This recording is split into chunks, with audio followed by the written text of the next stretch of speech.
Hello, I'm Stuart Neville, crime writer by day, guitar baller by night.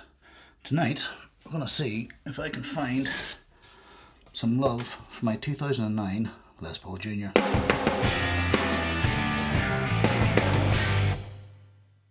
So here it is, my 2009 Les Paul Junior in Faded Cherry. I bought this guitar new, I think it was 2010, from Matchett's Music in Belfast. At the time I was really jonesing for a Les Paul Junior, wanted that big P90 sound and stuff, and this was very reasonably priced at the time. I think I paid £549 possibly for it. And it is a cheaper version of the Les Paul Junior. You may be able to see the body is made up of 1, 2, 3, 4, 5, 6, I think, pieces. So, you know, they save some money there. The Faded Cherry comes in, and it's they haven't filled the wood grain. It's quite rough. They have only applied basically stain and a flash coat of lacquer. There isn't a gloss finish on this. That applies to both the body and the neck, which is a 3-piece neck. As a solid piece along here, then the wings here and here.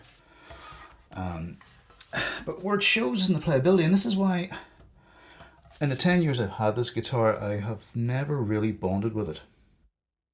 I've never really gotten to love it the way I love some of my other guitars, particularly my Gibson guitars. And I've been trying to figure out why, and I think it comes down to the playability of the guitar. It's not a very inviting guitar to play. Even though the action is set well, the bridge is set quite low, the strings are quite close to the fretboard. In that sense, it should be quite playable, but we have to remember that action of a guitar is in the distance of the string to the fret and how easy it is to fret the note. There are 3 factors in that. It's not just the height of the bridge itself. It's also the relief in the neck, as in the concave bow in the neck that all guitars should have, to even if it's just a tiny amount, and also the height of the nut slots. So those 3 factors come into how well the guitar plays. I know the bridge is set well. The neck is actually nice and straight. The relief is exactly where I'd want it to be. Just a hair of air between the string and the fret. I'll measure that later. But the nut slots are a little bit high. Not very much, just a little bit, but enough to make a difference in the feel. The bigger issue for me is how the fret ends have been finished on this guitar when it was made. Or rather, not finished, I should say. This is one of the visual points where Gibson were trying to save some pennies on this particular guitar. If you run your finger along the edge of the fingerboard, you can feel that, first of all, each of the fret ends is quite sharp. They're well seated, they're into the fingerboard okay in that regard, but the actual corners haven't been well dressed, so it feels a little uncomfortable. Also, the fingerboard itself, the edge of the fingerboard, particularly on the playing side, on the treble side, it's quite hard. There's no radius at all to it. It's basically like that, where you really want to be like that, and that contributes to just an overall unwelcoming feel to the guitar.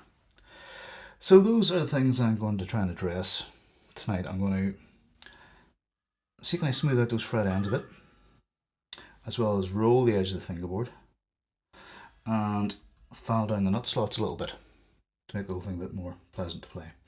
Now, as a part of this, I'm going to show you a very, very quick and easy method for smoothing off the fret ends on a guitar like this. Doesn't work on all guitars, depends on the guitar's finish, on the neck's finish, but it should hopefully work on this one. It's about the quickest and easiest method I know of for doing this job. So let's get stuck in. Now, before we begin, I'm just quickly going to go through all the tools that we're going to use here. They are some good old masking tape, just to protect things, string winder, getting the strings on and off, some nut file slots, some sandpaper in grades going all the way from 240 grit all the way up to 1500 grit. Some cutters, some lemon oil just to give the fingerboard a drink, and a feeler gauge, very useful little tool. First thing we'll have to do though is get these strings off.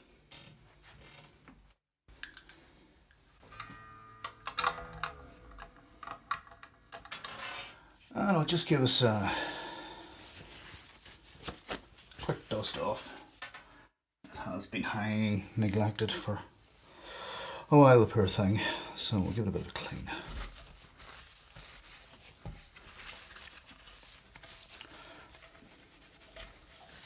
It's always a good idea, I mean, just out of abundance of caution, to mask some things off. I'm not going to be doing anything terribly aggressive or obtrusive with my sandpaper, but all the same,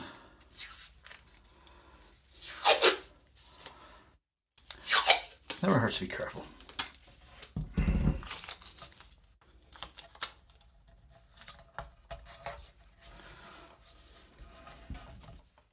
I'm not going to tip right to the edge of the fingerboard, I'm just going to tip just kind of leaving a little lip showing, because that's where I'm going to sand. We'll be revealed soon. Now, I was saying I have a very quick, very easy method for smoothing the fret ends on a guitar, and I've used this on new guitars, or new necks I should say, before they're finished. So something like a Telecaster neck or a Strat neck that's got a maple board or any kind of unfinished board, you can do this on, and as long as you take your time, it's perfectly safe. A warning though, do not, I'm warning you, do not do this on any kind of finished fingerboard. For example, a maple neck that has either a nitro finish or polyurethane finish, whether it's satin, whether it's gloss, do not use this method there. You will destroy the finish and you'll have a much bigger headache. But a fingerboard like this, a rosewood board which doesn't have a finish on the surface, is fine, or a new maple neck that hasn't been finished at all. And what I have here are just bits of sandpaper, water dry sandpaper, going from 240 grit all the way up to 1500 grit. And I'm going to go through all those grades, smooth everything out as I go. Now, the first pass is the most important one. We're going to do a 240 grit. I wouldn't go lower than 240 grit in this because you don't want to be too aggressive. We're not looking to take off any amount of material. We're really looking just to smooth the edges, smooth things over a little bit.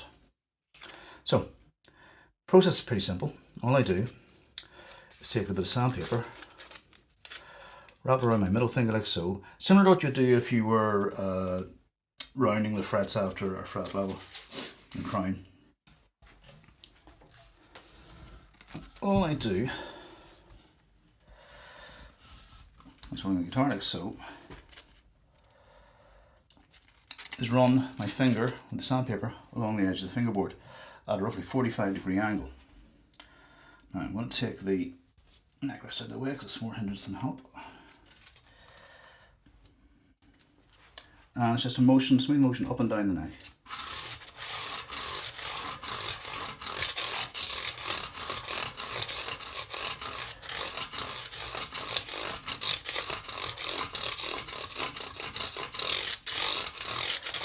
Now, I'm not touching the upper frets here just at the moment because the body's in the way and I don't want to damage the body, so I'll do those separately. Now, at the same time as smoothing the fret ends, it will be adding a little bit of a softness to the edge of the fingerboard as well. And you can see I'm taking off a little bit of the rosewood as well as the metal there. Already that feels quite a bit smoother. Could use a little bit more to the top.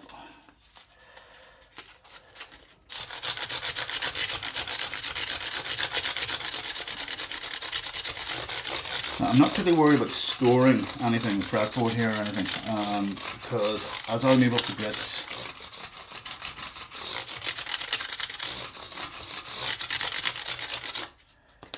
that will be taken out. Yeah, that's nicer. Now, of course, if you want to make life, if you want to do this the old-fashioned way, you could take a file like this one, a file of safe edges, Crimson Guitars fretboard file, and you could do the thing of just taking a little nip off the corner, like that, which does work. It's fine, but it's very tiny, so you need to do all the frets, and I feel a bit more danger of scraping the fingerboard and so on, and slipping. So I prefer this method on a new or unfinished neck. I would use this file if the neck had a finish on it. So I'm going to do this side of the neck as well. I'll just keep it on its back for this part.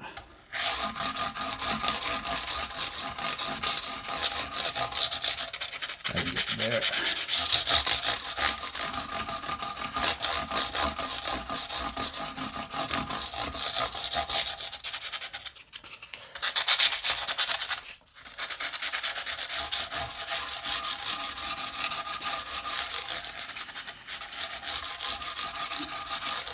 Now I'm having to work around the cutaway of the body here. I'm not usually concerned about the fret ends just at this point because my hand isn't ever really going to be in contact with that, because the body's going to be in the way, but I'll give them a wee bit of rub like so.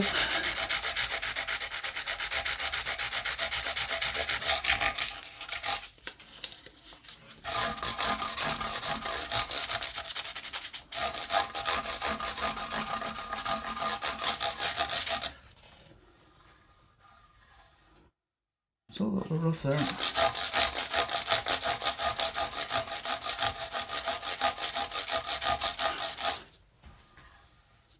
Okay, that's better. I'm just going to try and get these frets here.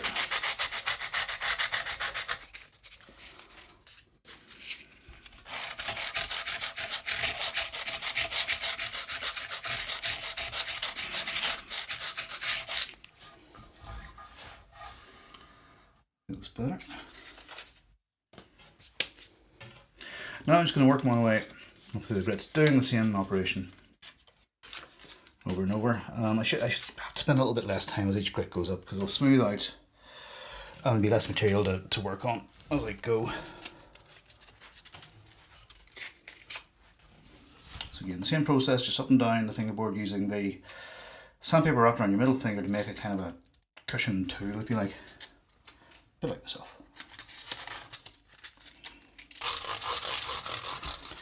Finally up to 1500 grit, which is really quite smooth. It's getting very much into polishing territory. I'm going to take an extra step after this, but it's really optional, and that is to use maybe some micro mesh cloth on it. But even at 1500 grit,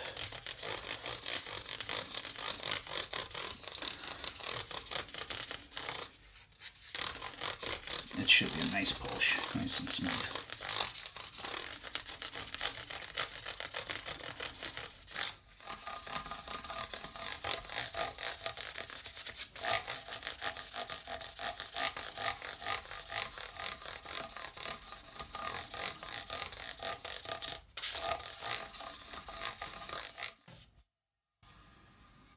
Okay, it's gone through all my grits now up to around 1200. And everything's feeling a lot smoother, a lot nicer there.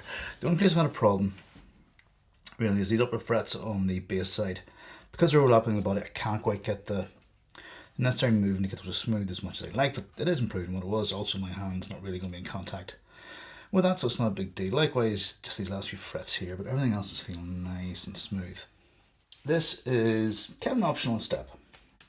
I got a pack of micro mesh, which I started using quite recently. And I've been very impressed with what this can do. The guitar now, micro mesh. It's a kind of an abrasive. It comes in sheets like this, but it's a cloth rather than a paper, so it's quite flexible. and it starts really where most of your sandpaper sets leave off. So coarsest grit in this, if I can get it separated, is 1500, which is where we left off on the sandpaper. But I'm going to get a quick run with this as well, and this will get it lovely and smooth.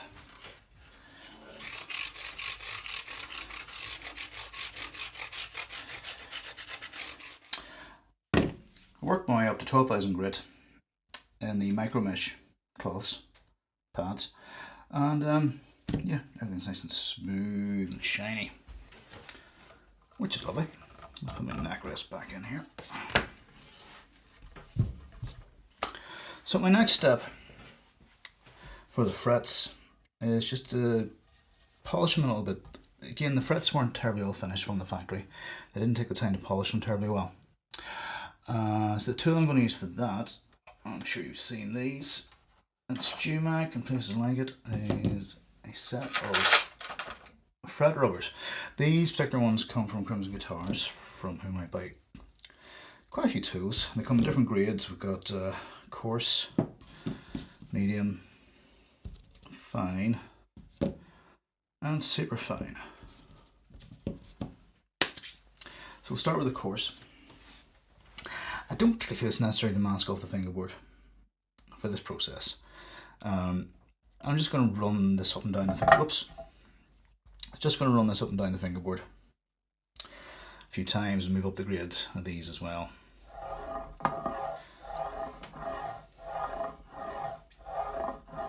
What that should do is smooth out any little abrasions that have been left on the frets, either by the work I've just done now or from the factory, and just give them just a nicer feel, nicer look. Finally, super fine, which oddly enough is not a phrase that anyone's ever used to describe me. And there we have some nicely polished frets. I do see a little bit of a something there. Let's just give that one a wee bit more attention. Where's it gone?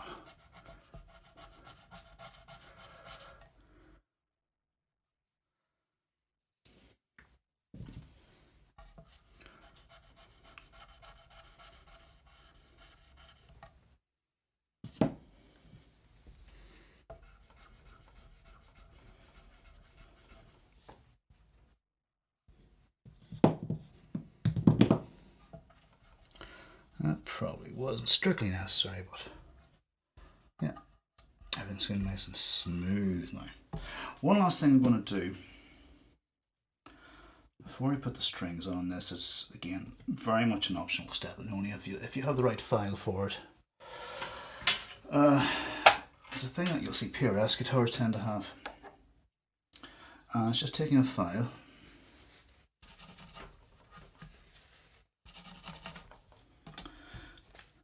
and taking just a little nip off the corner of the nut just there, the point where your meat of your hand will be in contact with, and there, and just gives you just a nicer feel. Takes very little, just a little rub like that, and just takes that point off there.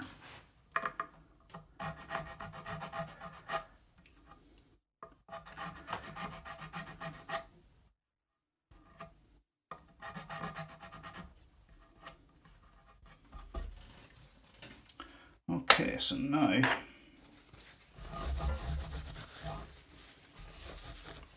let's take the masking tape off and put some strings on, then we'll see what this nut's all about.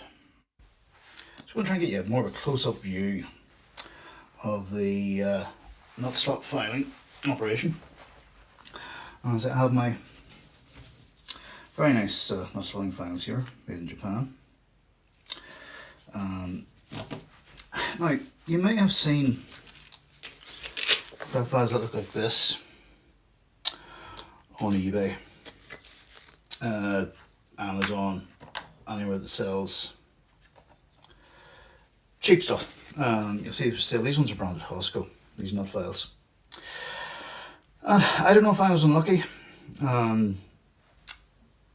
but the first time I tried to use these, on the third string when I was slotting the file, or sorry, when I was slotting the nut, I kept finding that it was leaving a burr right in the bottom of the nut slot, so the string moved and pinged constantly. I couldn't figure this out, so I filled it with the baking soda and superglue method. Search GMAC for that one, it's a very good method. Refiled it, still the same problem. 3-4 times I did this, couldn't figure it out. Till I finally realised the problem was coming from this file itself. It's almost imperceptibly wider at this point than this here. It actually thickens at this point. So as the file was moving through the slot, it was digging a wider groove and a narrow groove at the same time. So obviously the narrow one was inside the wider one. The string was pinging and moving in and out of that.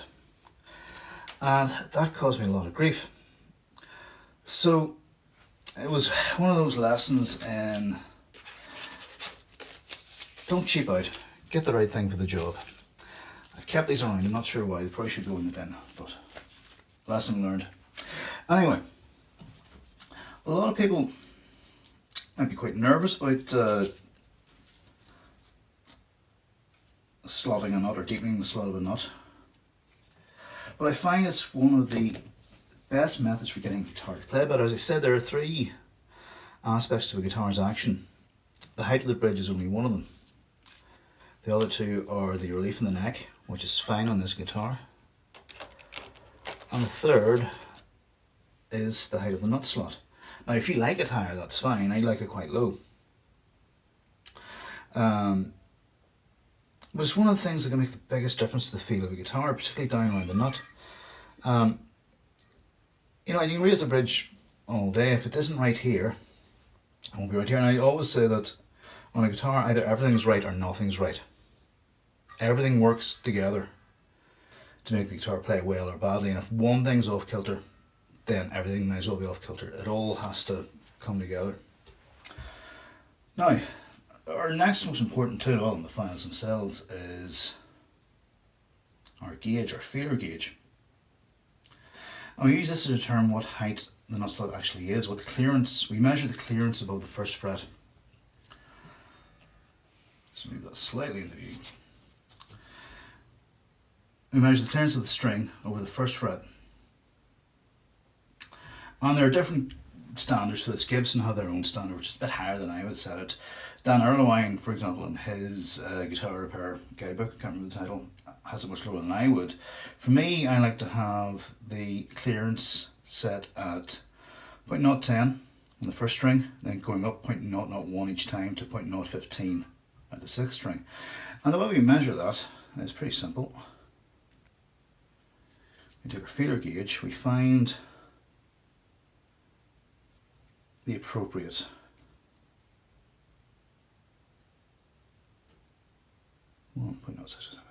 there we go, 0.010. You slide it between the string and the fret, and if that string can ring clearly, we know it's sitting above the 0.010 that I want. There's not much in it, but it is sitting high. Now you can try and eyeball it. Some people will fret at the 2nd fret and look at how much of a gap there is just there. I'd rather measure it because I know exactly what I want it to be. So, snag off the string of it.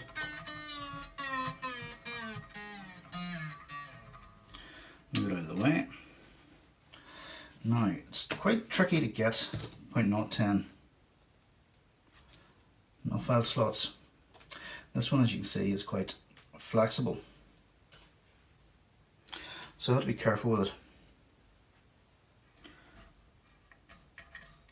and kind of hold it straight as it goes through, because you don't want it to curve. And we simply back and forth a few times. Don't have to be shy with it. It can be good to just angle it down a tiny little bit. Some people like to widen the slot at the back. I would check regularly where depth is.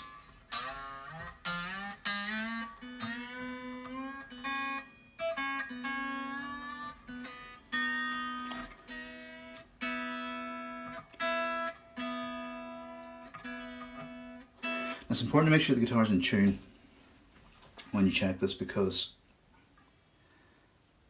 the string will arc over the nut slot rather than sit flat in if it's too slack.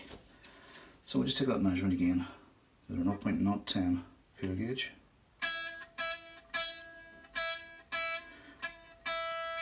You hear it already, it's closer interfering with the string. It's not quite stopping it from ringing, but it's getting there, so it's going to take very little more to get that to where I want.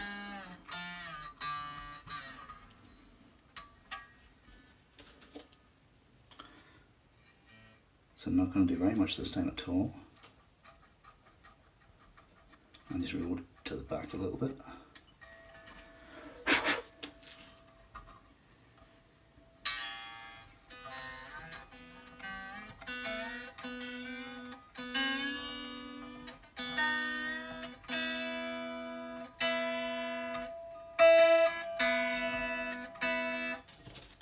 Again, check that with my feeler gauge.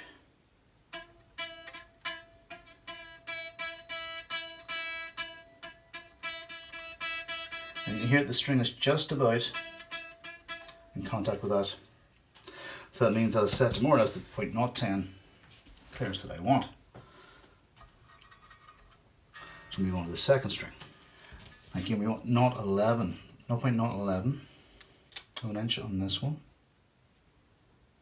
which is here.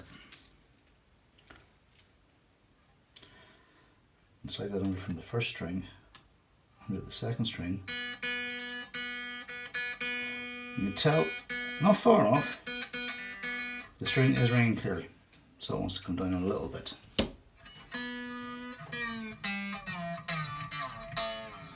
Move the string out of the way.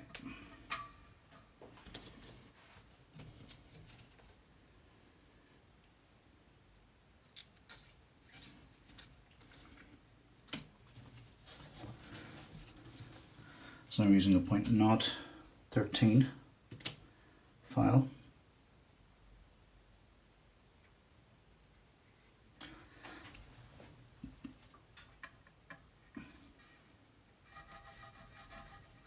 Again, this one has a little bit of flex in it, not as much as the 0.10 one, but still a little bit of flex. So I like to keep a hold of it.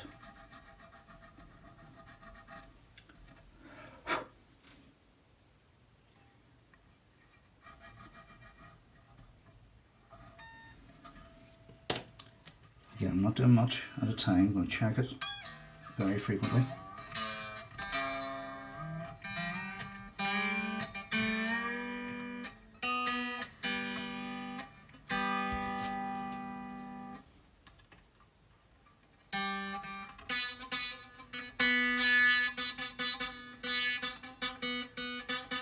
So you can hear that's just starting to interfere with the vibration of the strings, so that means that's set at exactly the height I want. Check the third string now, and I'm looking for 0.012 on that one.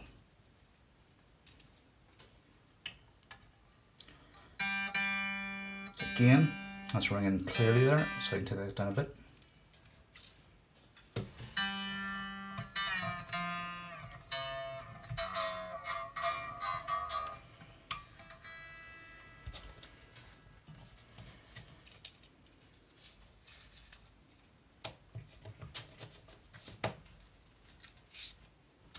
In this case I'm using a 0.017 file. Again, similar motion. I'll tilt it a little bit back, give the string a path to go to. You can, if you want, widen the slot at the back.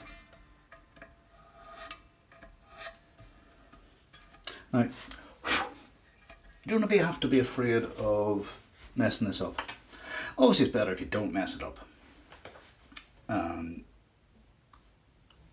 Mistakes are always better avoided, obviously, but it's not the end of the world. Don't panic if you do. There's a very, very simple way of refilling a slot so that you can file it again.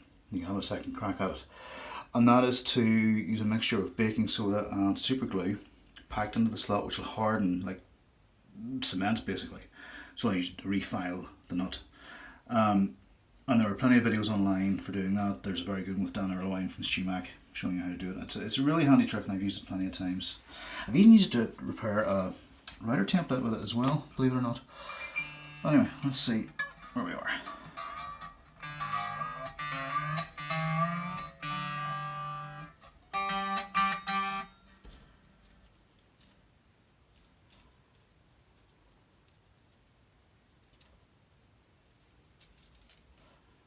So here's our 0.012 feeler gauge.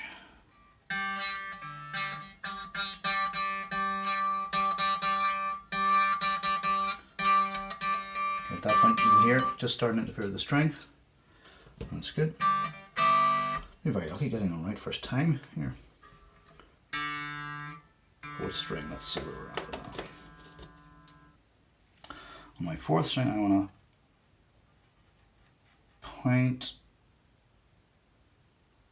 0.13 of an inch clearance.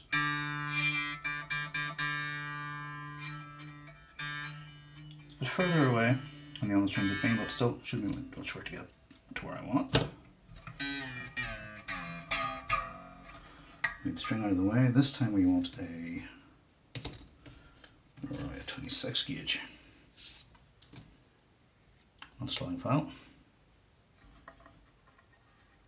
And again, same motion as before. Like you see, the file cuts quickly.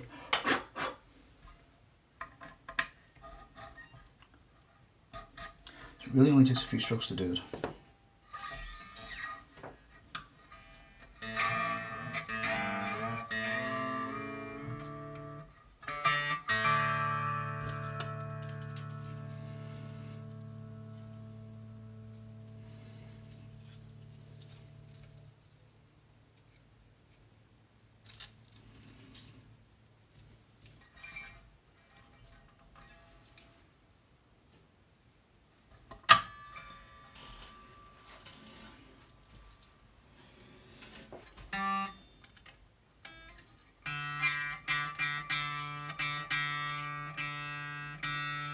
Now that's not quite there.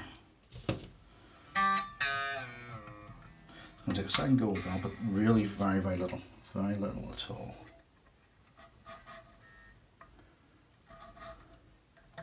Get it all wide in the slot, just a wee nip at the back. Oops.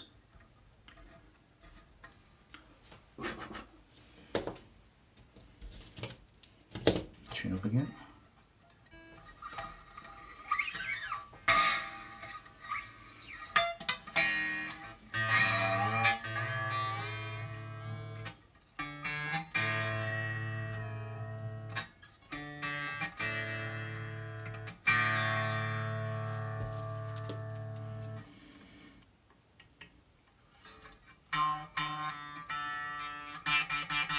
Yep, bang on.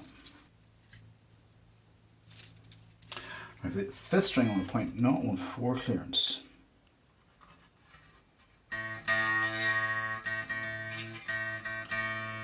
That's a fair gap there, so move the string out of the way.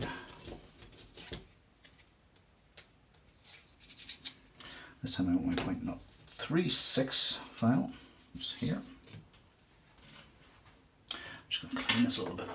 It's a good idea to have a file brush around, even on these. I don't know if you can see that. I have filed Graphtec Tusk nuts with these files, and it seems the whatever lubricant is built into those kind of tends to clog these a little bit. So you might need to give them a wee bit of a clear out, and they'll cut a lot better.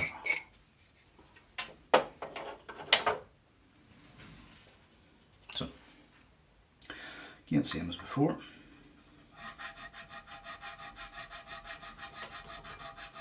Go back and forth, tilt it back towards the end. Just get a little bit more, I think.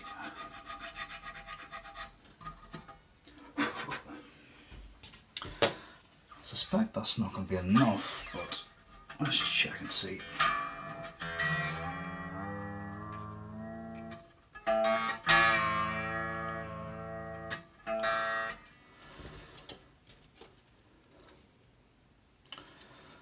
Let's turn, so 0.014 gauge.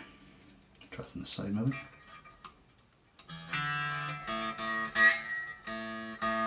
Yep, not enough.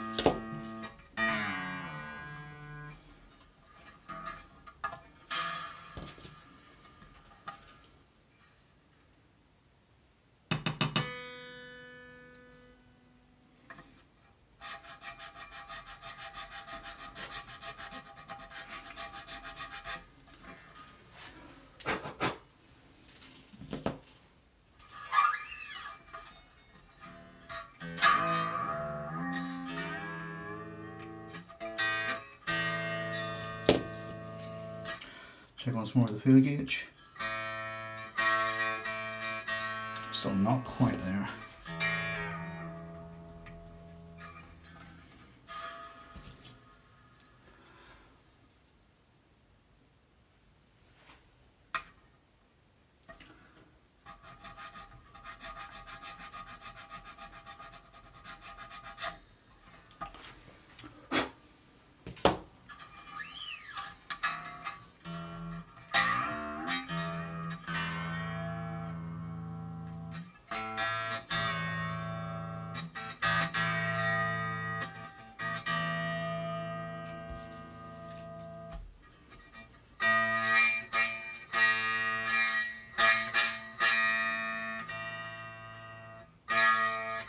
Yep, that's what I want. Just starting to interfere with the vibration of the string.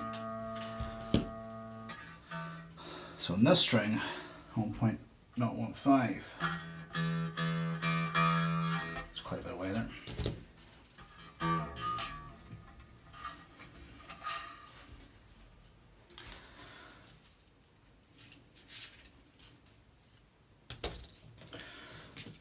And this one I'm using a 0.046 of an inch file.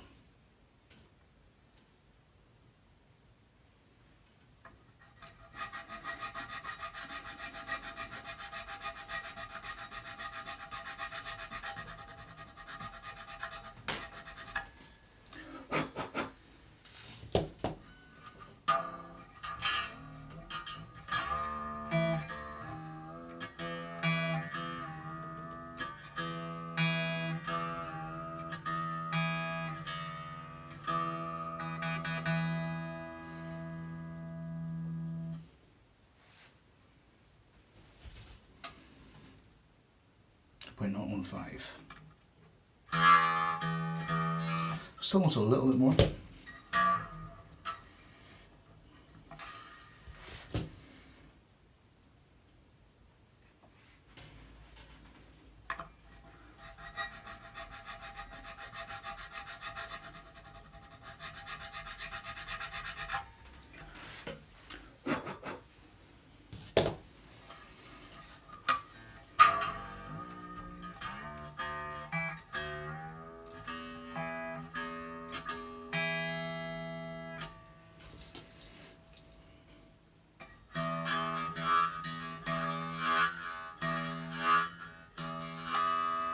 So it's just starting to interfere. I'm going to take this from the other side. Yep, bang on. So, job done. Frets polished, fret ends smoothed. Nut slots deepened, so we should have a much nicer feeling guitar.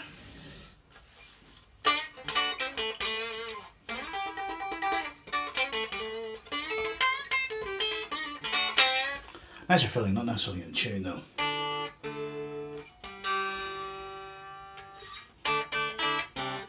Ooh. But I hope you find that useful. And remember, most of these procedures, they're not really overly difficult. They're not. There's not a huge amount of skill involved. What it really takes is a bit of care. Taking your time, measuring, not trying to rush, not trying to skip steps. But you know, I'm a moron, to be honest. If I can do it, you can do it. So if you found that useful at all, I'd appreciate a like and a subscribe.